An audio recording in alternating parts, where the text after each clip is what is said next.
Palitrato tayong lahat kapag handa na si Tamahome. Wala pa rin si Noriko dito eh. Ano pa bang ginagawa niya? Lalaking tao eh, ang bagal-bagal kumilos. Siyang bayani natin, kaya dapat lang na nakapustura siya. Salamat sa pag-aantay. Oh, parating na siya.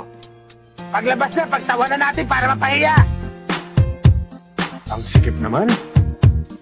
Ang hirap gumalaw pag suot ko ang mga damit sa mundong ito.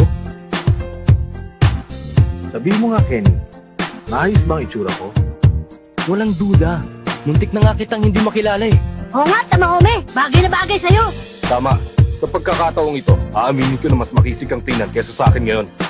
Kung sa bagay, ito ang araw na pinakahihintay niyong dalawa, hindi ba? Bagay daw ang damit oh.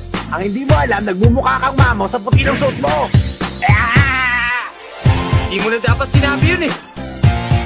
Tamahome, halika. Tingnan mo si Miyaka sa kanyang wedding gown. Tiyak na matutuwa ka. Totoo yan, kuya. Napakaganda ni Ate Miyaka. Yeah. Aantayin ko na lang ang paglabas niya dito. Tamahome! Noriko, hindi mo ba alam na ang batok mo ay parang suntok ng isang bakulaw?